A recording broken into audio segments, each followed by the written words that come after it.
सोच से सच, law of attraction से सक्सेस का फंडा, अमित कुमार पॉडकास्ट पर अभी सब्सक्राइब करें। एक कॉमन सवाल भी आता है कि अगर किसी को अपनी मैनिफेस्टेशन की जो जर्नी वो शुरू करनी है तो फर्स्ट स्टेप क्या होना चाहिए उसके लिए? उसका सबसे फर्स्ट स्टेप ये होना चाहिए कि उसको अपनी वाइब्रेशंस को रेज करना है। वो भूल जाए मैनिफेस्टेशन, वो भूल जाए लॉ ऑफ अट्रैक्शन। क्योंकि जो भी मैं लॉ ऑफ अट्रैक्शन या मैनिफेस्टेशन की टेक्निक लगाऊंगा वो 5 मिनट लगाऊंगा, बाकी के पूरा दिन में क्या हूं वो मुझे वापस खींच लेगा। तो मुझे अपनी स्टेट बदल, जैसे मैंने बोला मूड बदलना है, सबसे पहले स्टेट बदलना है, तो मुझे अपनी वाइब्रेशन बदलनी है। वाइब्रेशन कैसे बदली जाएगी? आपने बहुत सारे वीडियोस में बताया।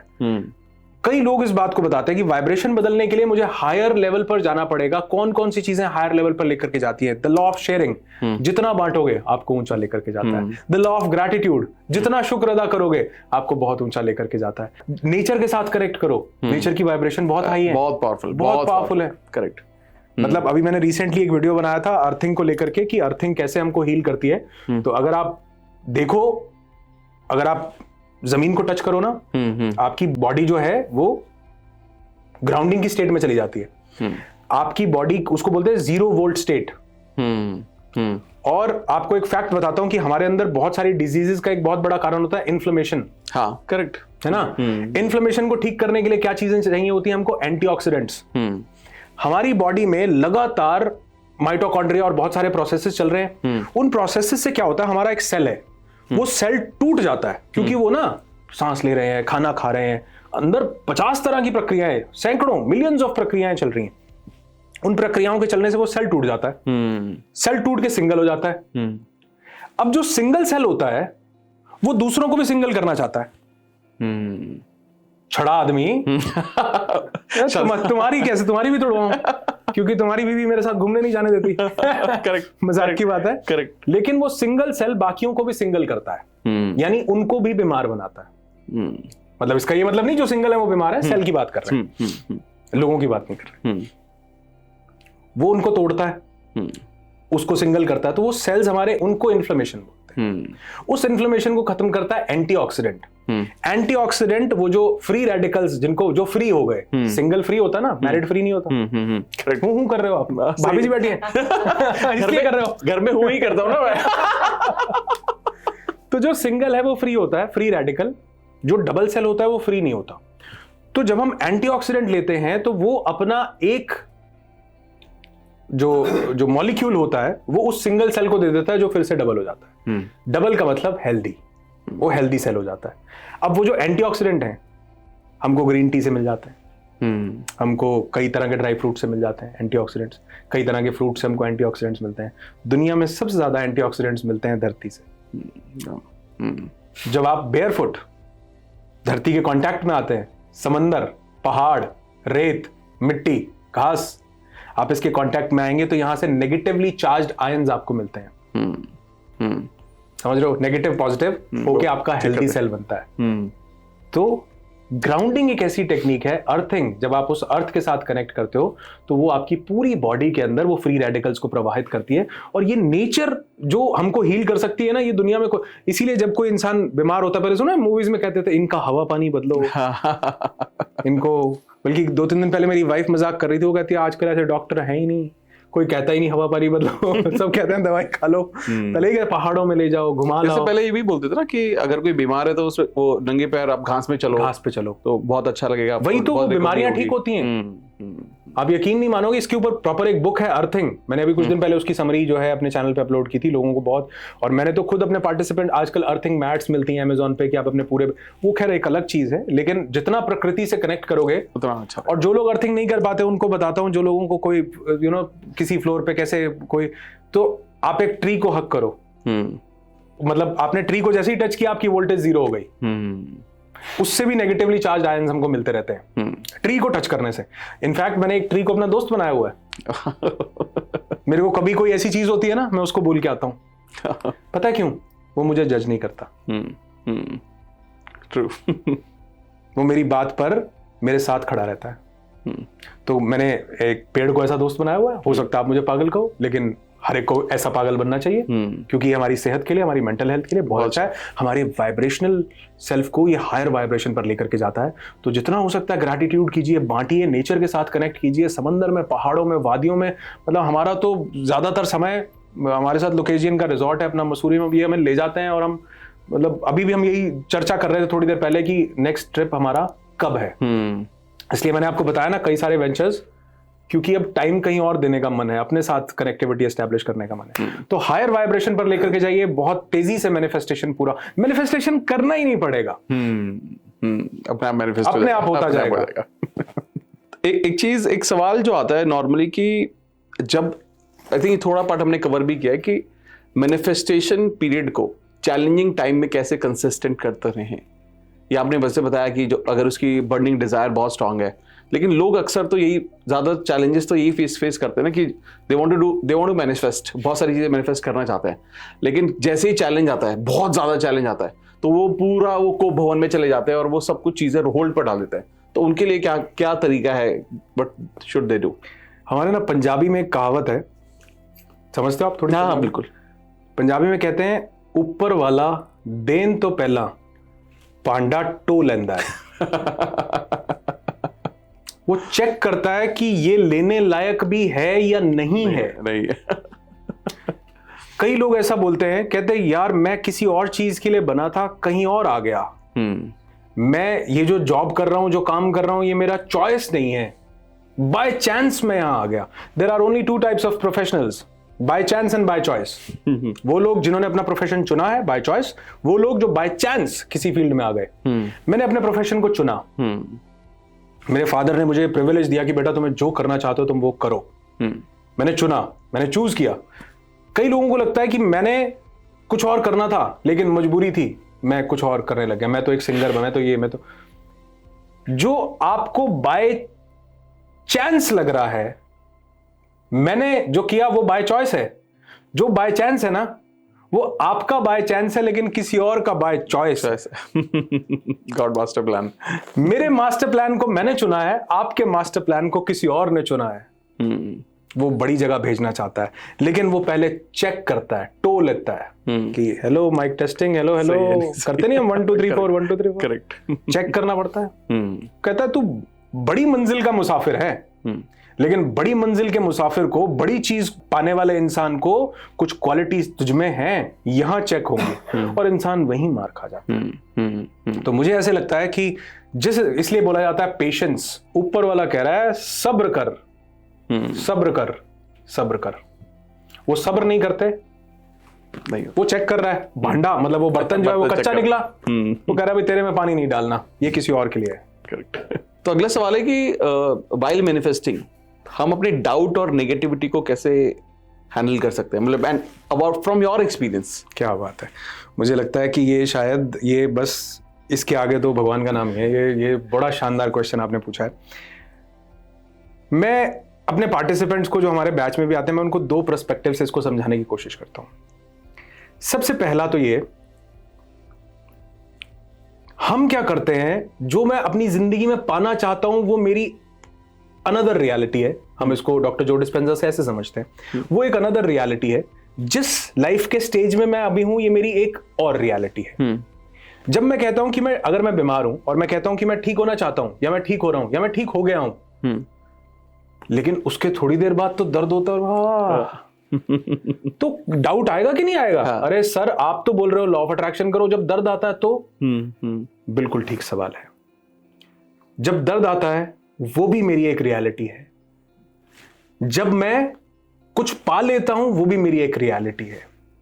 क्या आप एक बेटे हो? क्या आप एक हस्बैंड हो? क्या आप एक भाई हो? कैसे? वो भी हो, वो भी हो, वो भी हो, रियलिटी है। ऐसे ही हम सबसे बड़ी गलती ये कर रहे होते हैं कि मैं बीमार हूं तो मैं इससे अपना पीछा छुप कि मैं नहीं हूं। जब तक मैं इसको रोकने की कोशिश करूंगा तब तक ये मेरे को बाउंस बैक मारेगा।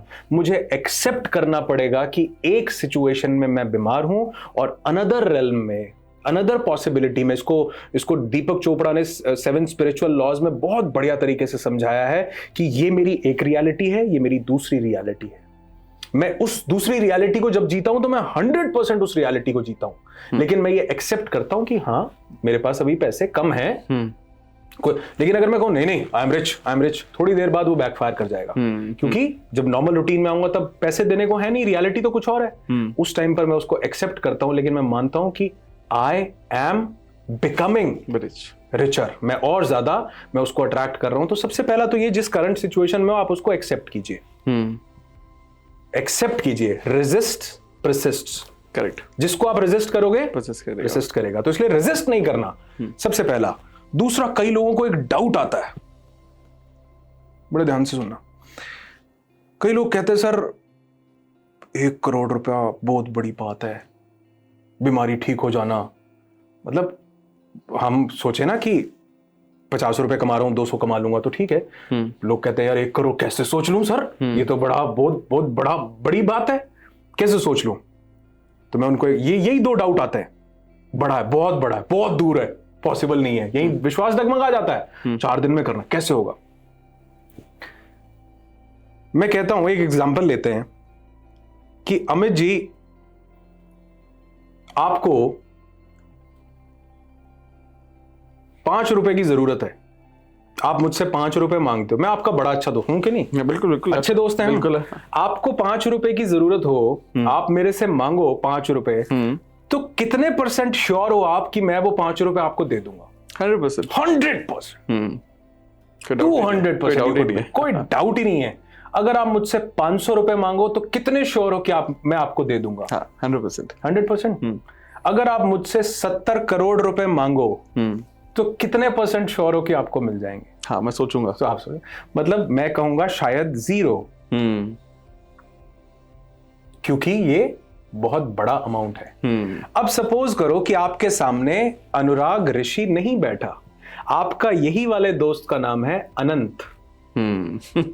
थोड़ा सा मैं बड़ा हूं, ज्यादा सोफा लगेगा, लेकिन मेरा नाम है अनंत। ऐसी हमारी दोस्ती है। अब आप मुझसे 70 करोड़ मांगो, कितने % चांसेस हैं कि मैं आपको दे दूंगा? 100%। 100%। पता है क्यों? क्योंकि जो 70 करोड़ आपने मांगे हैं वो अनंत के लिए 5 रुपए ही हैं। समझ रहे हो? बिल्कुल, बहुत सही। कहते हैं मांगने वाले की औकात देख के मत मांगो, देने वाले की जात देख के मांगो। करेक्ट। जिसने इतना बड़ा यूनिवर्स रच दिया, उससे आप 10 ही करोड़ तो मांग रहे। 6,70,930 ट्रिलियन डॉलर पूरी दुनिया में अगर हैं, उसमें से 10 करोड़ ही तो मांगे हैं। उस गाने को याद कर लो, कैसे कैसों को दिया, ऐसे वैसों को दिया है, मुझको भी तो लिफ्ट करा दे, थोड़ी सी तो लिफ्ट करा दे। तो जब हम मांगते हैं हमें लगता है कि हम बहुत बड़ा मांग रहे हैं। आप अपने हिसाब से बहुत बड़ा मांग रहे हो, देने वाले के लिए तो वो पीनट्स भी नहीं है। जिस दिन ये समझ में आ जाता है ना कि मांग किससे रहा हूं, उसने जिसने ये कायनात बनाई है, उसने जिसने 80 लाख प्लैनेट्स जिनको हम जानते हैं, उससे ज्यादा तो होंगे, हम जानते नहीं हैं। हमारी पूरा यूनिवर्स 13.8 बिलियन ईयर्स अगो पूरा इतनी दूर तक एक्सपैंड है, वो हम जानते हैं। उससे दूर हम देख नहीं सकते। हबल देख नहीं पा रहा है। कोई नया हबल पॉइंट 2.0 आएगा, वो देख पाएगा, वो बताएगा भैया 13.8 बिलियन नहीं 670.8 ट्रिलियन पता नहीं कहां तक फैले हुए, और तुम्हारी तरह के तो कई चूं-चां करते हुए यूनिवर्स में घूम रहे हैं। देख नहीं पा रहे सर, उसकी इतनी बड़ी जात है, हमारी क्या औकात है? हम डर जाते हैं। 1 करोड़, अरे बहुत बड़ा है। बड़ा नहीं है भैया, मटर के दाने के समान है उसके। तो ये मत सोचो मांग कौन रहा है, ये देखो देने वाला कौन। अमेजिंग, बहुत बढ़िया, अमेजिंग यार, बहुत सही।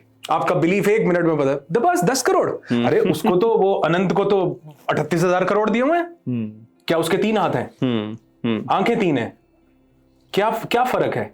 मैं भी वही हूं, वो भी वही है, और मैंने तो उसका बड़ा थोड़ा सा मांगा है, मुझको भी तो लिफ्ट करा दे थोड़ी सी। तो अगर हम उस रियलिटी को, करंट को एक्सेप्ट करें, रेजिस्ट नहीं करें, और यकीन रखें कि किससे मांग रहा हूं, कितनी बड़ी चीज से, कितनी यूनिवर्स से मांग रहा हूं, यूनिवर्सल इंटेलिजेंस से, 100% आपका कन्विक्शन डेवलप होगा, बिल्ड होगा, और वो 10 करोड़ बड़े नहीं लगेंगे, गाड़ी बड़ी नहीं लगेगी, बंगला बड़ा नहीं लगेगा, कुछ सब लगेगा कि ये तो पीनट्स है तुम्हारे लिए, मुझे भी लिफ्ट करा दो। Amazing, amazing. तो क्या आप भी जो कॉन्सेप्ट है डिवाइन टाइमिंग का, do you believe in that? हाँ, एब्सोल्युटली। मुझे लगता है कि बिना टाइमिंग के कुछ नहीं होता।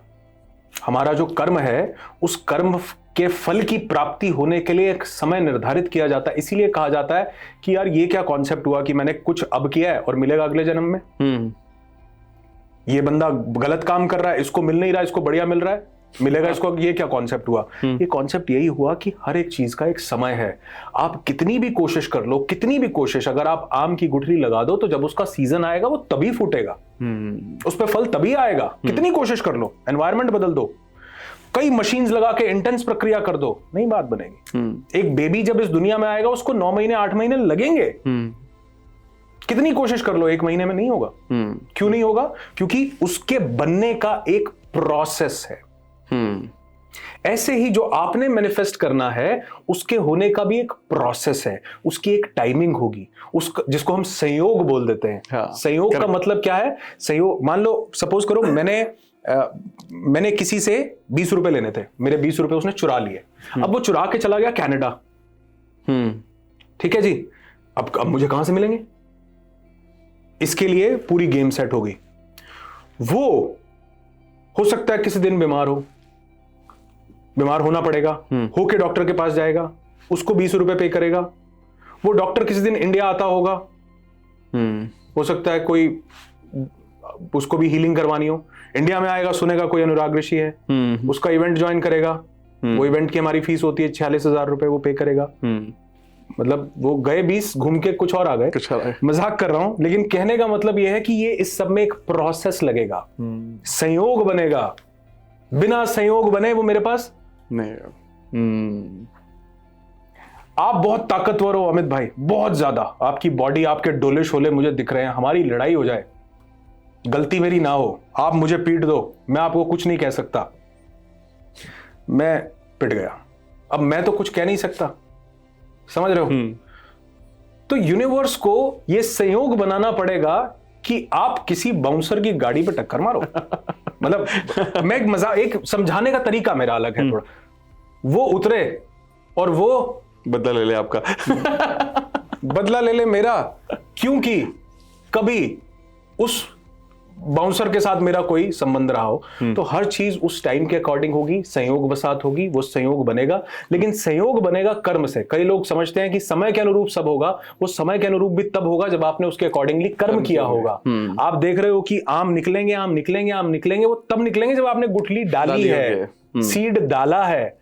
अगर कर्म ही नहीं किया तो समय भी कुछ नहीं कर पाएगा। समय भी कर्म का गुलाम है, फल भी कर्म का गुलाम है। अभी थोड़ी देर पहले मैं डिस्कस कर रहा था कि श्री कृष्ण अवतार कहते हैं जिनको, उनको भी मृत्यु हुई। एक भील ने उनके पांव में तीर मारा, उसको लगा कि हिरन है। उनके पैर की मणि थी जिसमें तीर लगा। वो आके पास में देखा, अरे भगवान कृष्ण, मुझे पता होता आप हैं तो। कहते पता होता का रोल ही नहीं था, कभी मैंने तेरे साथ ये काम किया था, उस कर्म का फल मुझे लेके ही जाना था। तो ये चैप्टर क्लोज। तो खुद भगवान कर्म के फल को बदल नहीं पा रहे हैं। तो कर्म का फल भगवान के हाथ में नहीं है, समय के हाथ में नहीं है, वो सिर्फ उस कर्म के हाथ में है। तो अगर आज हमको गलत फल मिल रहा है तो समझो कभी ना कभी हमसे शायद कुछ ऐसा हुआ है। मेंटल एक्शन हो सकता हो जिसको हम एक्शन में कंसीडर ही नहीं करते। तो उस कर्म को हमको फल मिलना है। और अगर आप चाहते हो कि आने वाले समय में मेरे साथ ये ना हो, तो आज जो समय चल रहा है उसमें अपने मेंटल एक्शंस को बदलो, अपने थॉट प्रोसेस को बदलो, अपनी वाइब्रेशंस को बदलो, ग्रैटिट्यूड, लॉ ऑफ शेयरिंग, थोड़ा सा अपने आप को हायर फ्रीक्वेंसी की तरफ लेकर के जाओ और आप देखोगे जिंदगी, दुनिया बहुत खूबसूरत हो जाएगी। हर चीज को अचीव कर सकते हो। इसीलिए कहा गया यथा ब्रह्मांडे तथा पिंडे, जो ब्रह्मांड में एनर्जी है वही इस पिंड में एनर्जी है। Thank you guys for watching this podcast. अगर पॉडकास्ट की ये क्लिप आपको बहुत पसंद आई है तो आप यहां से इसके कंप्लीट पॉडकास्ट को भी देख सकते हैं और साथ साथ आप अपना प्यार दिखाते रहें और इस चैनल को सब्सक्राइब जरूर कर दें।